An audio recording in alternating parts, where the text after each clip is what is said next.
pleural. Justamente esta es una patología muy frecuente. Ahí ustedes pueden ver una tomografía, un corte coronal, se puede ver líquido, inclusive aire, un signo de una infección. Ya Hipócrates, 460 años antes de Cristo, ya había descrito, porque él era un observador. Los primeros médicos eran observadores. La diferencia de nosotros es que somos menos observadores y más nos basamos en los estudios. Sin embargo, la observación es algo importante. Y ya él pensaba que la presencia de luz, ¿no?, era porque también. ¿Qué es el empiema? Es una recolección de pus o un líquido que tiene bacterias gram negativas. Por ejemplo, es un derrame, nosotros hacemos una tinción de gram y salen bacterias gram negativas, gram positivas. Estamos hablando que ya, aunque no sea pus, estamos hablando de un empiema. Ese dato es importante en el cuento. Obviamente, el empiema va a tener una evolución, y esta evolución es importante desde el punto de vista de la fisiopatología de la enfermedad, como también para nuestro tratamiento, y puede llegar a ser un absceso a nivel.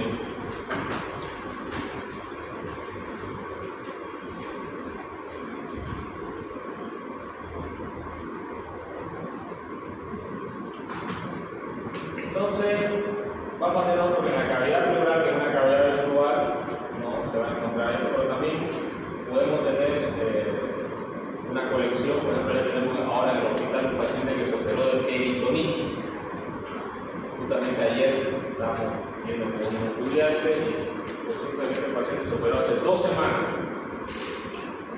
El abdomen anda bien, pero el paciente no tiene fiebre. Hicieron una radiografía y resulta que tiene un derrame pleural. Hicieron una punción y resulta que el derrame pleural tiene una bacteria, que es la Escherichia coli. La Escherichia coli es una bacteria de dónde? De intestino. De intestino. ¿Cómo llegó hasta la pleura? ¿Me pueden explicar? Iatrogenia. No. Pues, A eso se llama metástasis séptica. El paciente tiene una peritonitis, generalmente las colecciones el paciente puede hacer a nivel del hipocorio, porque cuando respira siempre ascienden, pueden ascender y la complicación más frecuente de una peritonitis es un absceso subfrénico. Entonces, por continuidad pueden pasar ciertas bacterias, y justamente también pueden pasar bacterias, por ejemplo, de la apéndice, porque es una apéndice perforada, y también pueden pasar de otros lugares.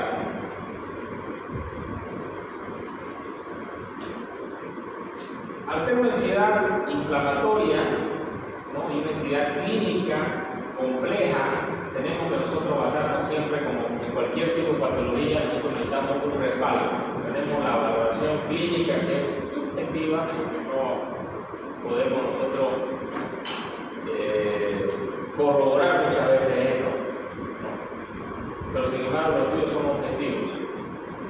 Nosotros dejamos complementar la clínica, estudios de imagen y laboratorio, ¿no? Cuando combinamos estas 3 cosas, la probabilidad de diagnóstico es muy alta. También tenemos un respaldo, ¿no?, para emitir un diagnóstico. Acá, por ejemplo, nosotros tenemos una radiografía donde ustedes pueden ver un velamiento, un nivel aéreo y una colección.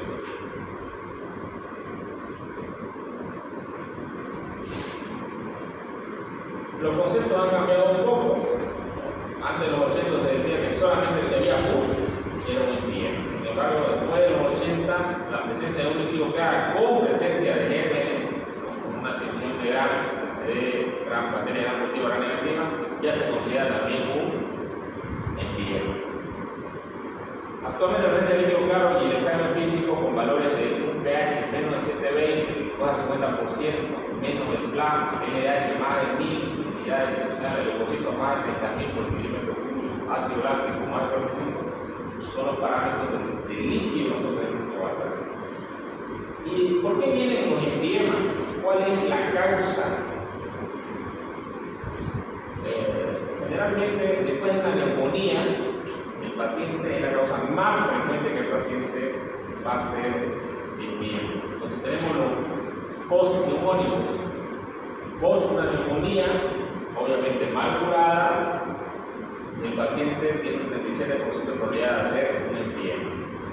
Vivimos en un área de tuberculosis, donde también tenemos un porcentaje que sigue la tuberculosis 22.2%. De hecho, creo que vimos un paciente con ustedes con empiema que inclusive volvió a volver al hospital en otras oportunidades. Un paciente inmunocomprometido que tenía HIV, algunos grupos ustedes lo vieron, ¿verdad? Ese paciente ya había sido tratado y volvió otra vez al hospital. Entonces tenemos el 22.2% segundo grupo. Y como postquirúrgico de algún tipo de cirugía de tórax, como la toracotomía, cualquier tipo de cirugía que se le haga al tórax y no se tengan los cuidados adecuados, el paciente puede complicar con un empiema. Tenemos también el trauma torácico y entre ellos el hemotórax. Existen pacientes con hemotórax que no se drena adecuadamente el hemotórax y el mejor cambio cultivo que puede sentir en el cuerpo humano, en la sangre, ¿cierto? Entonces, cuando tenemos hemotórax, el paciente puede complicarse y hacer un empiema, tener un 14%. Y otra causa con una baja de un 7.4%. Es la causa más importante y más frecuente con el mundo. ¿Por qué es importante tener estos datos? Porque nosotros tenemos que también preguntar al paciente, ¿no? Si tuvo una neumonía, si estuvo internado, si no estuvo internado, si tuvo una cirugía, si tuvo algún tipo de trauma, ¿no? O si el paciente tiene familiares con tuberculosis. Es importante tener en cuenta eso. Cuando hablamos de la fisiopatogenia, existen las torácicas y las extratorácicas. Cuando hablamos de las torácicas, son infecciones que pueden contaminar a partir del intestino o del mismo parénquima pulmonar, en el caso de la tuberculosis. Tenemos las extratorácicas, que pueden ser por alguna infección que se encuentre en el área cervical, en el área abdominal, en el caso que les digo que está en el hospital ahora, y las vías hematógenas, que también por vía hematógena las bacterias pueden llegar hasta la pleura.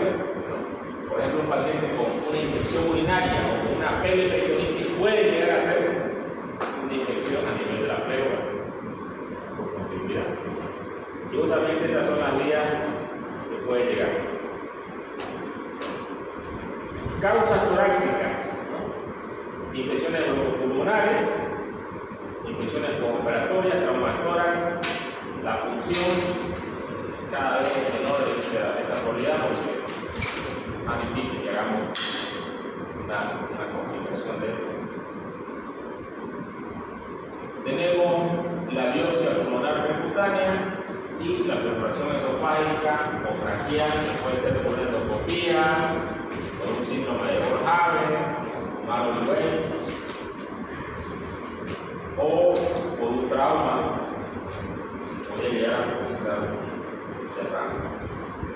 ¿Y dónde se va a efectuar este derrame? Se va a efectuar generalmente en el seno costodiafragmático, en la parte inferior, dependiendo del tamaño del derrame o la effusión. Vamos a tener que la capacidad pulmonar de ese lado va a disminuir. Obviamente, los derrames pequeños, de menos de 200 ml, no vamos a tener mucha clínica en el paciente, ¿no? Mucha clínica de distrés respiratorio. Sin embargo, con derrames de más de 500 ml para arriba, sí vamos a tener. Y obviamente también tenemos que pensar en los signos de infección que va a tener el paciente. ¿Cuáles son los signos de infección? Son signos de sepsis, evidentemente.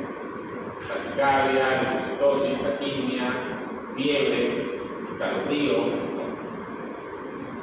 Tenemos acá focos orofaringios, focos abdominales como los abscesos sufrénicos, en el caso que les comenté, un paciente postoperado de una peritonitis, ¿no? El paciente hace un absceso sufrénico y este absceso sufrénico le hace un empiema.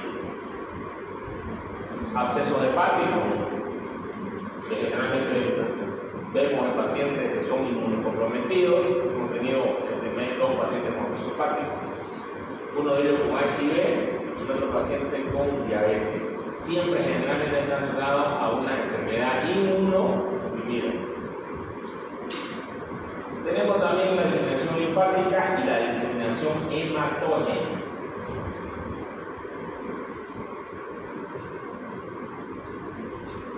La hepatogenia, hablamos de los focos intratorácicos y los focos extratorácicos.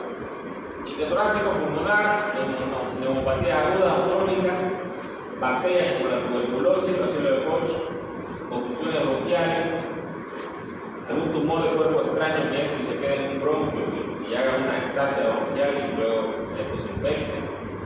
En el mediastino, mediastinitis de origen torácico, principalmente aquellas que se le hace una cirugía cardiovascular. Por ejemplo, ¿qué cirugía cardiovascular se hace en mediastino? Los bypass, por ejemplo. Cuando hay un infarto, una obstrucción, hacen un bypass. Y es muy común que después del bypass, en centros donde se hacen muchas cirugías cardiotorácicas, una de las complicaciones sean los empiemes. Y también la cirugía esofágica. Otra sería la mediastinitis de origen cervical. Nosotros hemos visto varios casos también que van al hospital por absceso dentario, que hacen una infección y esto llega al mediastino superior, que en realidad no existe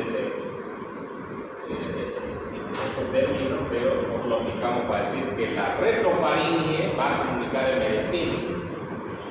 Entonces nosotros vamos a atender que los pacientes con absceso dentario es muy común. De hecho, creo que con algún grupo de ustedes vimos un caso en los pacientes de guardia, no sé, ustedes lo vimos que estaba cerca, que estaba rápido. ¿Saben qué pasó con ese paciente? Lo primero que estaba en la emergencia, que lo estaban pasando a reanimación, que respiraba rápido. Un paciente mayor que tenía un acceso dentario y empezó a respirar rápido. Y le habíamos pedido que consulta con terapia. Al paciente ya lo iban a operar al día siguiente. Bueno, ese paciente se operó al día siguiente. Una mediastinitis tremenda. El paciente empezó todo con acceso dentario, diabético. Él no acudió al médico, tomó unas hierbas. Ya cuando vino al hospital, el día que lo vimos era un día lunes. Hicimos una radiografía y ya vimos que tenía aire en el mediastino. La semana el tórax indicó la cirugía, pero lo iba a operar al día siguiente. Ese día, por ejemplo, entrevistamos con algunos alumnos, lo miramos, el paciente estaba haciendo rápidamente, el día siguiente lo operaron y murió.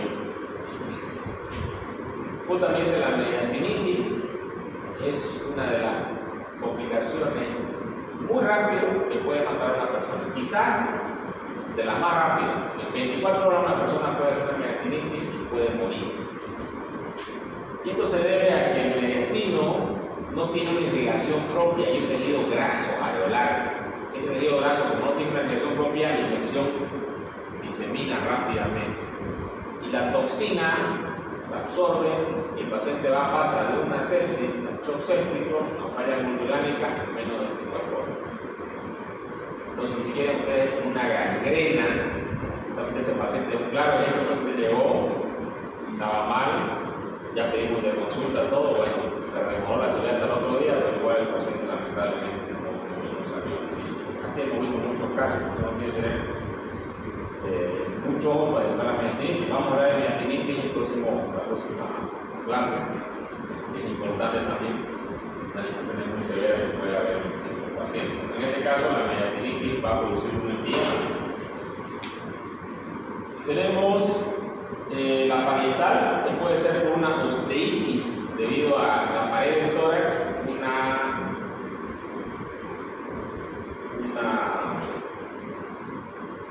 inflamación del hueso, y también puede ser la tuberculosa, que generalmente va a ser en las vértebras torácicas. Tenemos los focos intratorácicos, son por vía linfática. Para estas enfermedades siempre es importante el terreno. El terreno es el paciente, ¿ya? Y obviamente el huésped, que es el paciente, puede tener algún factor predisponente para desarrollar esta infección. Inmunosupresión por algún tipo de enfermedad. La HIV, por ejemplo, está acá, es una enfermedad muy común, que no diagnosticada muchas veces. Diabetes mellitus, es un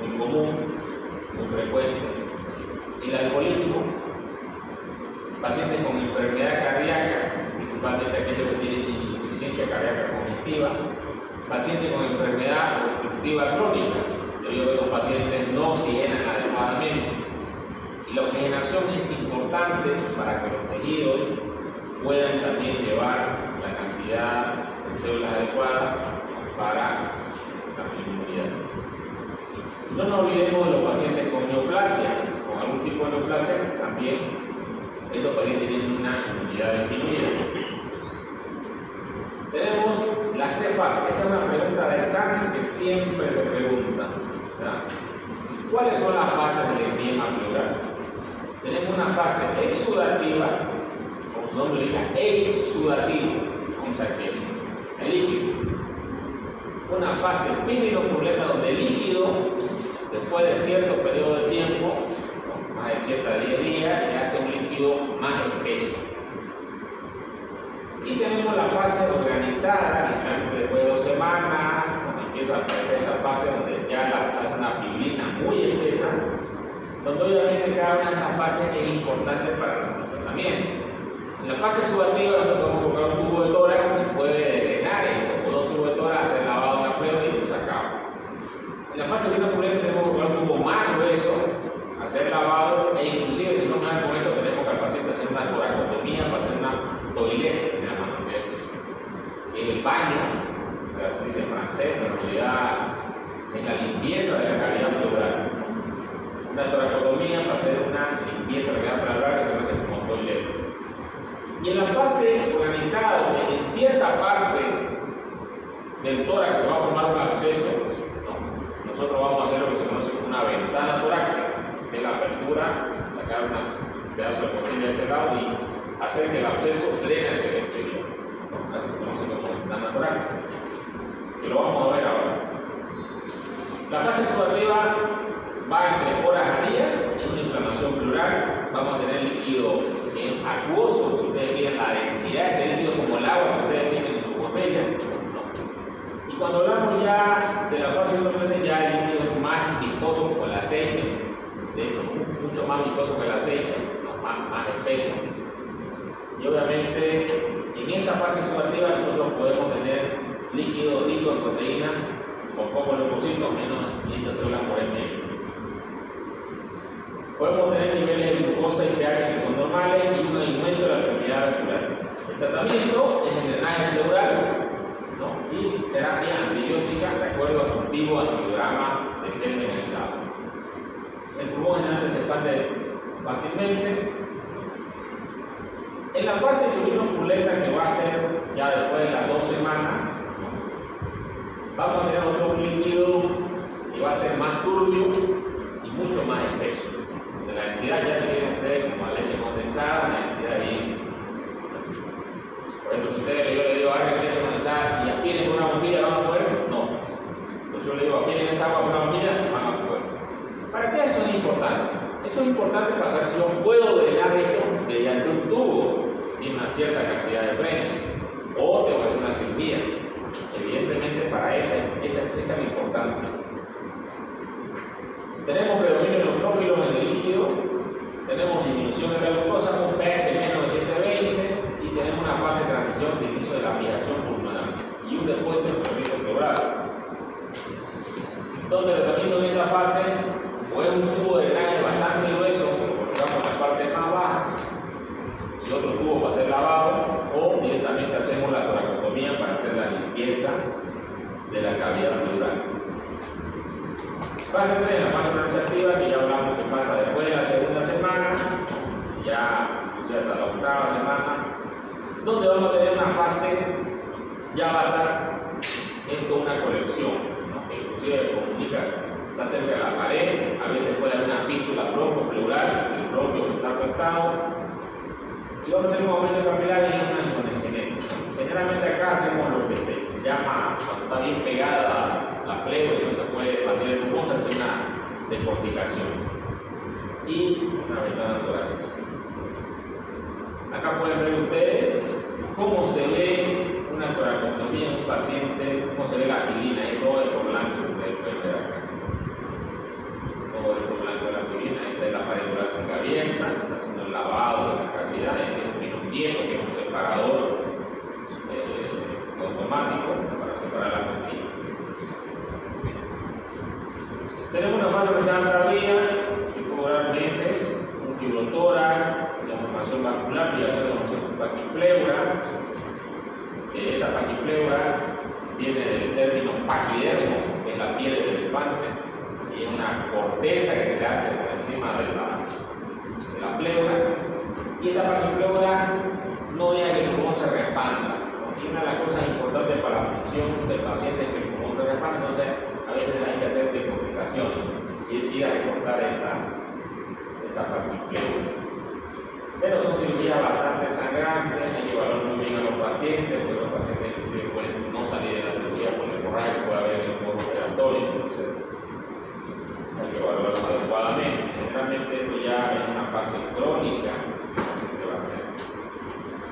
Hoy en día los tratamientos han mejorado en cuanto a que tenemos la toracoscopía o COVAX, que se conoce que es una toracostomía video asistida, donde se coloca el laparoscopio, ¿no? Y podemos tener la visión que ustedes pueden ver ahí, ¿no? Acá podemos ver cómo se ve la cúpula, ¿no? Y ustedes pueden ver la fibrina. Se pueden hacer ciertos desviamientos en estas áreas, mucho cuidado igual, ¿no?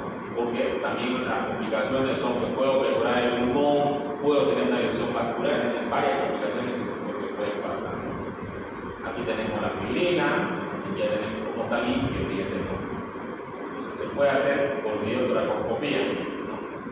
Aquí ya el área del líquido después de retirar la fibrina. Ya dijimos que los diagnósticos tienen que ser clínicos, los de la imaginológicos, ¿no? ¿Qué vamos a tener en la clínica? Fiebre, vamos a tener presencia de derrame más de 7 días, foco de infección cabeza, cuello, amígdala o retrofaringeo, agudos, síntomas, dolor, punta de costado, el típico dolor, siento que algo más punta es el paciente. Puede haber una tos irritativa, pero también conocida como tos pleurítica, una tos productiva, fiebre, escalofríos, sudoración, taquicardia, falta de apetito. La falta de apetito o anorexia es algo que aparece en todos los pacientes que están sépticos. El paciente séptico no tiene hambre. Debido a la falta de hidratación o liguria, y al crónico, vamos a escuchar el famoso roce pleural, la falta de hemoglobina circulatoria que va a estar disminuido, la presión vocal disminuida y mantidemia no pasa.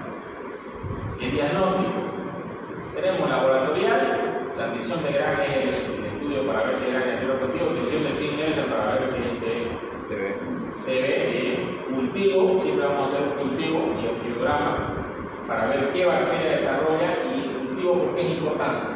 Porque el cultivo es el que yo puedo empezar un tratamiento empírico con un paciente sospechando de la infección por la probabilidad, pero el que me da la medicina basada en la evidencia es el estudio del cultivo. El paciente que comento en el hospital salió Escherichia coli, entonces el tratamiento era sensible a ciprofloxacina y eso se está.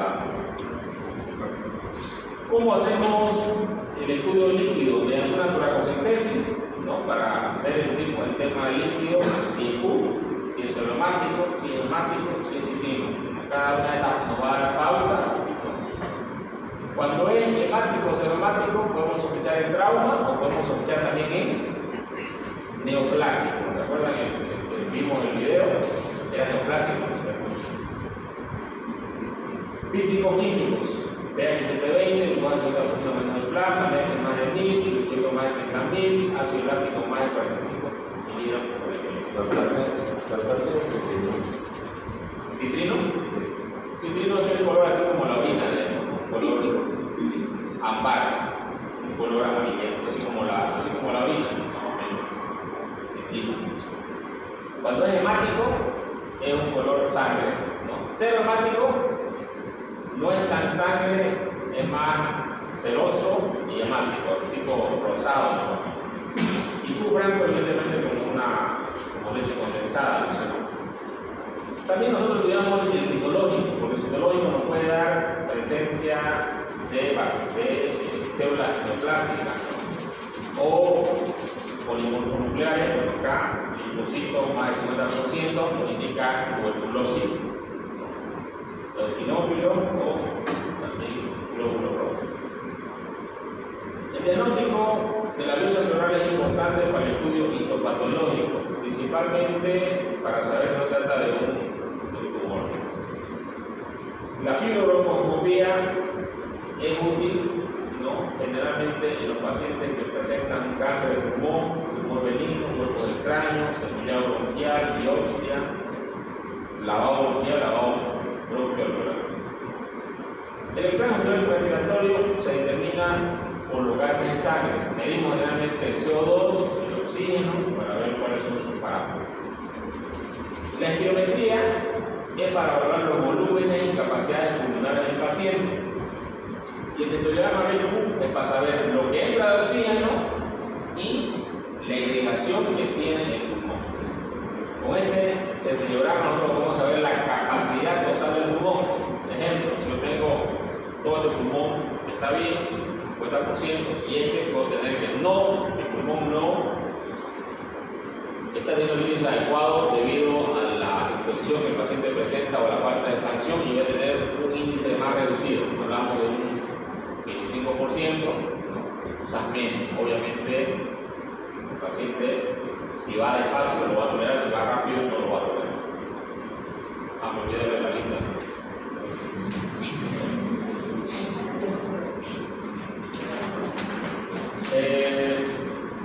Radiografía de tórax es el estudio primordial que nosotros tenemos que hacer en estos pacientes, buscar el nivel hidroaéreo, loculaciones, fibrosis pleurales, opacidad difusa, borramiento de los ángulos fotodiafragmáticos, puede ser cardiofrénico, fotodiafragmático. Presencia de la famosa línea de Amazoya, que es la línea de Raman, ¿no? Aquí podemos ver, por ejemplo, una radiografía lateral que cada vez se hace menos, pero en realidad es un estudio que sí. Ustedes tienen que saber que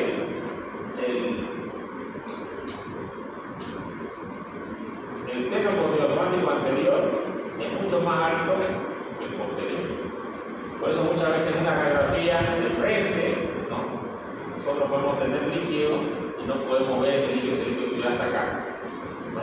En este caso el líquido está más arriba, por eso lo podemos ver, y ahí está la famosa línea de Amazonia.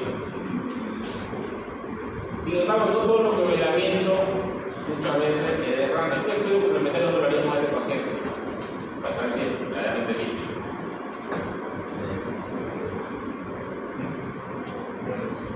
Ecografía.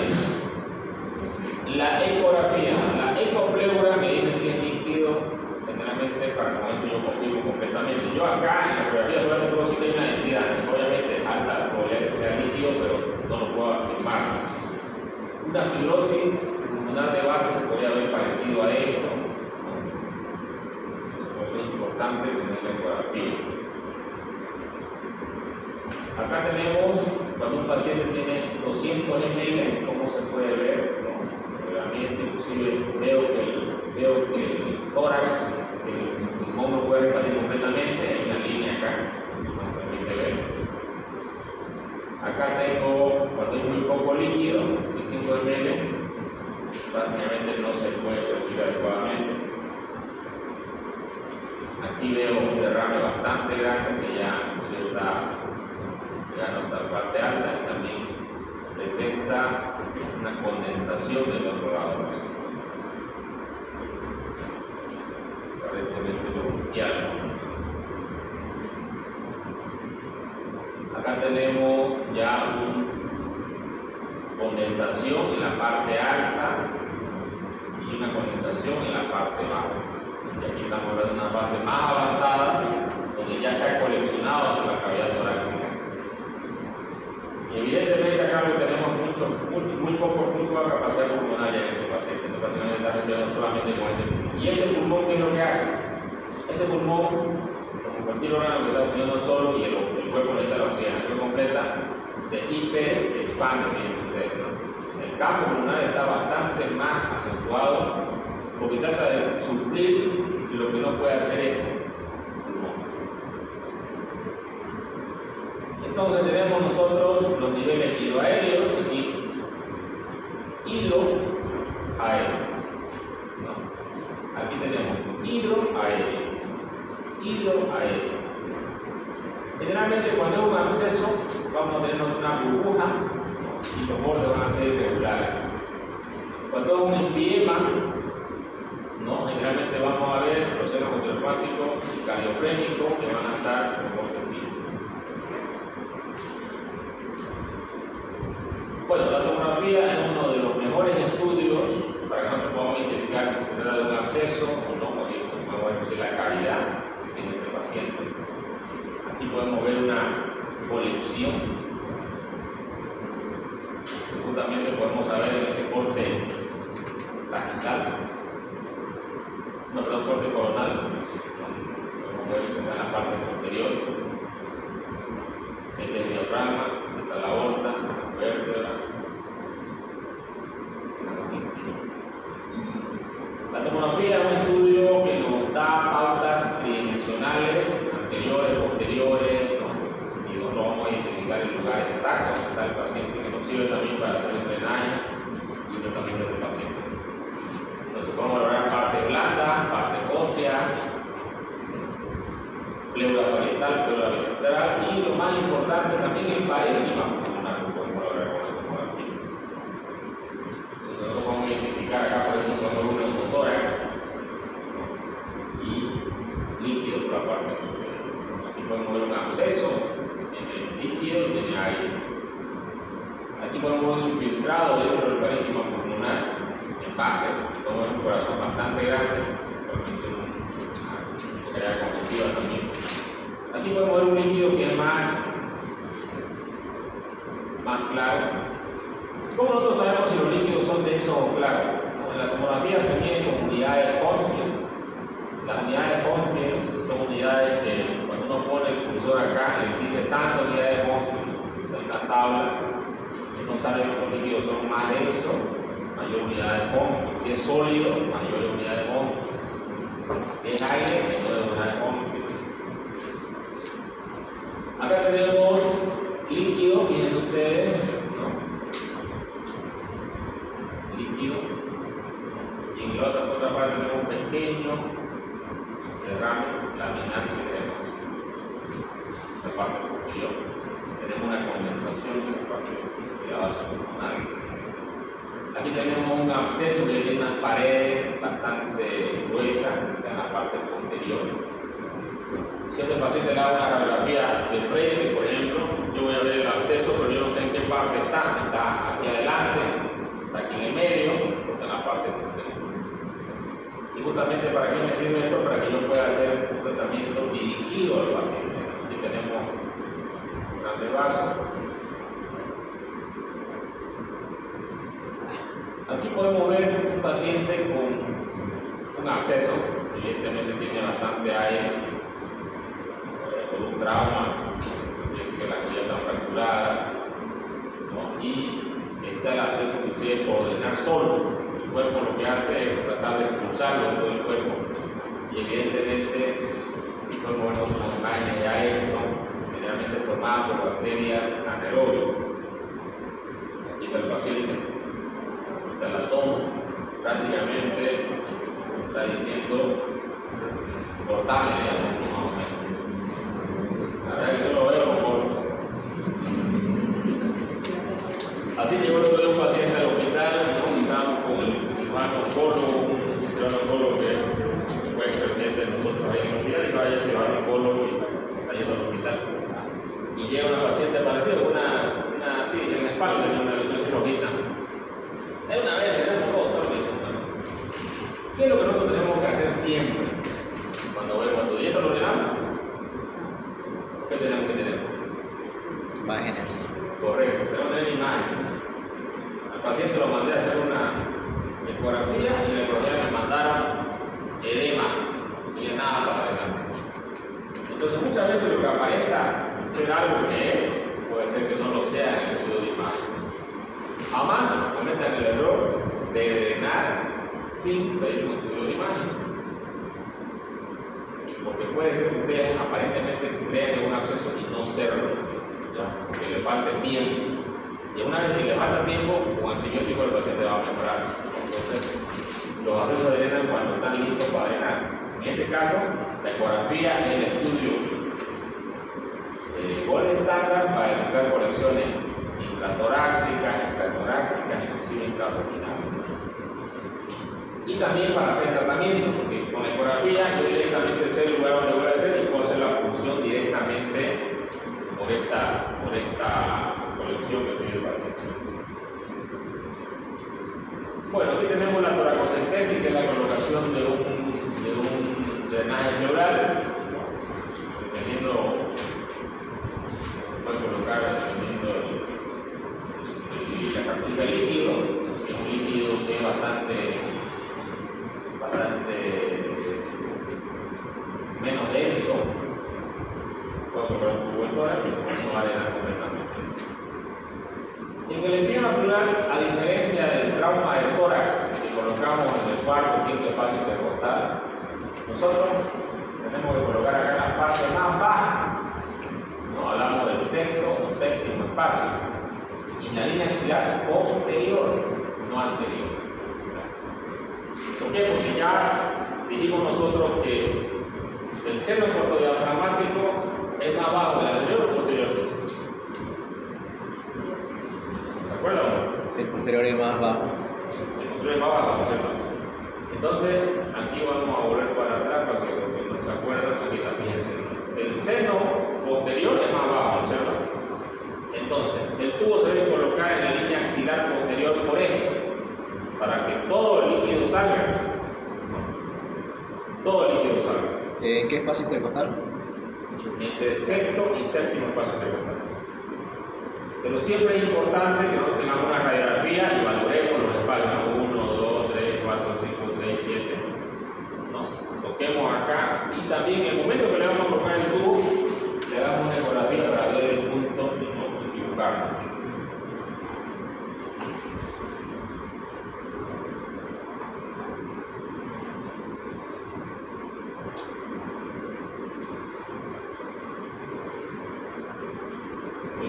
Entonces, línea axilar media, anterior y posterior. ¿Dónde vamos a colocar? En la línea axilar posterior, ¿no? Entre el séptimo y el noveno espacio intercostal. Obviamente, siempre vamos a hacer ecografía porque estamos en el límite que nos podemos entrar al abdomen. La punción siempre la vamos a hacer en el borde superior, luego se pone una glándula, ya ven cómo se hace, muy sencillo, más fácil con una glándula por si acaso. Esa es la posición del paciente siempre y debajo de la escápula. Si tenemos la ecografía, lo marcamos en lugar de la ecografía y hacemos anestesia, vamos bajando poco a poco. ¿No? Ahí tenemos el líquido, en este caso el líquido citrino. Es importante determinar la característica del líquido para ver si tiene un exudado complicado y obviamente es importante también hacer el antigrama. Bueno, ¿qué hacemos nosotros cuando es un paraneumonónico típico? Antibiótico y considerar toracocentesis terapéutica. Significa que debemos sacar todo el líquido.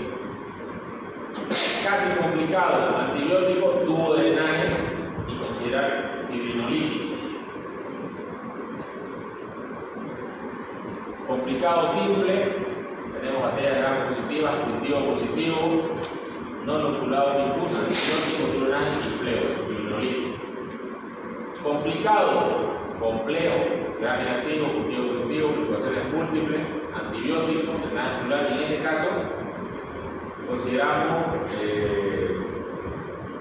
toracotomía, video asistido, no, considera como partes. Si es un embrioma simple, antibióticos, tubo de drenaje, fibrinolítico y considerar también toracotomía, video asistido. Embrioma complejo, tubo de drenaje, fibrinolítico, toracotomía, video asistida y inclusive la ventana torácica. En la etapa 3 descubrimos 3 criterios: macroscópico, multipetalítico y un engrosamiento de la pleura, que se conoce como PIC pleural o plaquipleura. Aquí podemos ver una toracocentesis, está drenando. Aquí ustedes ven una brándula, tipo de suero, una llave de 3 vías, una jeringa de 50 ml que aspira y va sacando el líquido, ¿no? Y a veces se saca, dependiendo cuánto líquido tiene, se puede sacar también el líquido. Y luego se retira del drenaje. Para colocar un tubo de tórax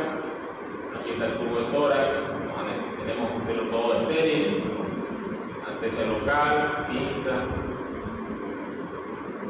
Toracotomía, viene a ser ya, tenemos dos tipos de toracotomía, la anterior y la universal. Esta que ustedes ven acá se conoce como posterolateral universal, empieza por debajo de la escápula y va hasta la parte de la línea axilar anterior. Una toracotomía bastante grande, donde voy a tener casi toda la cavidad torácica expuesta. Y cuando entro a la cavidad torácica encuentro este tejido así, ¿no? Y esta es la famosa fibrina pleural que ustedes están comunicando. Y la más tipo base es más complicado el paciente. El paciente va a salir después de la toracotomía con dos tubos de drenaje para hacer lavado y para que salga el motor. Antes, fíjense ustedes, y después. Siempre la radiografía nos va a dar el pronóstico del paciente. En los pacientes de tórax siempre vamos a tener una evolución radiográfica. Esta es la ventana abierta, o también conocida como ventana torácica, ¿no? Donde nosotros vamos a retirar de las costillas, dos o tres costillas se retiran y queda comunicado hacia el exterior. Esto se conoce como marsupialización. También nosotros usamos en las pancreatitis, que hacen acceso como abierto hacia el exterior. ¿Y por qué se llama marsupialización? Porque hace similar a los marsupiales, ¿no? Que tienen una bolsita ellos acá y ahí guardan a su bebé. Esto es lo mismo, pero es para hacer la limpieza. Nosotros hacemos la limpieza hasta que este paciente se va por consulta y viene corrección. Y queda con esta cavidad, echamos miel y hasta que rellena.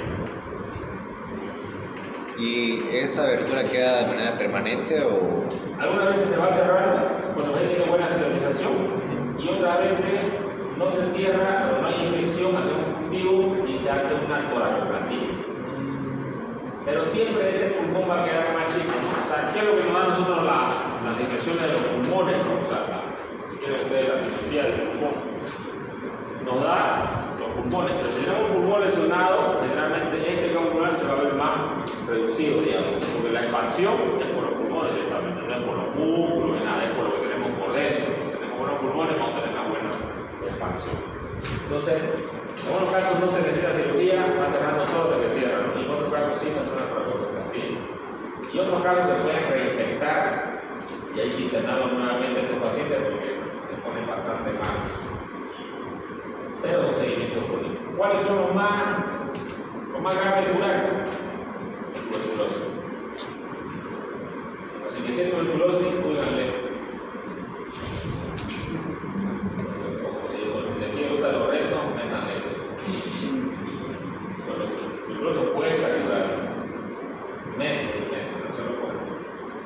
Bueno, aquí tenemos nosotros la posición de la toracotomía, ¿no? Para hacer lo ponen lateral al paciente, que ustedes ven, hay que protegerlo,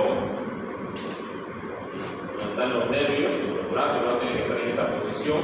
También la pierna se la protege, ¿no? Para que no haya compromiso vascular nervioso. Como ustedes ven en la almohadilla, en esta parte, nosotros, cuando hacemos la llave de tórax, nos demoramos bastante tiempo con el paciente. Fijamos la cintura pélvica, fijamos la cintura, las rodillas, ¿no?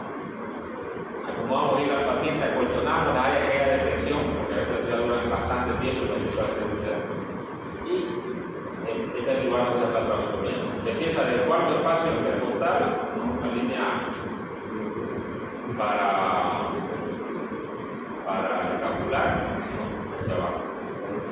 Aquí está la toracotomía ya expuesta y obviamente ya aquí el paciente se termina. Ahora se hace también este tipo de cirugía, pequeña apertura del tórax, pero se mete una cámara de la laparoscopía. Esto se conoce como cirugía video asistida. Aquí ustedes ponen la cámara y si van a ver un monitor y meten pinzas para trabajar. Entonces no necesita incisiones muy grandes y obviamente una incisión de estas, el paciente sangra mucho. Solamente por abrir nomás, el paciente puede tener 500 ml en la apertura. El dolor postquirúrgico tiene que pasar a terapia intensiva porque el dolor es bastante alto, ¿no?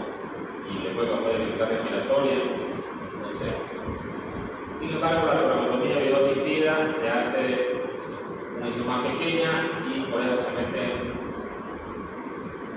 laparoscopio, se puede tener pinza de laparoscopía para trabajar el tórax y hacer el mismo tratamiento. Acá estamos haciendo una decomplicación tardía. Estas son las ciudades más horribles que existen. Necesitan las pinzas lumbares, son unas pinzas que agarran bien acá, dando la decomplicación. Y al liberar esa corteza que está mucho tiempo en el pulmón, en la pleura, empieza a sangrar. Y los sangrados son bastante masivos. Hay que transfundir al paciente y a veces hay que reintervenirlo nuevamente porque en el posterior lo vuelven a sangrar. Y bueno, nuestros pacientes inclusive tienen alta tasa de mortalidad. Y aquí está una mini toracotomía. ¿Alguna pregunta?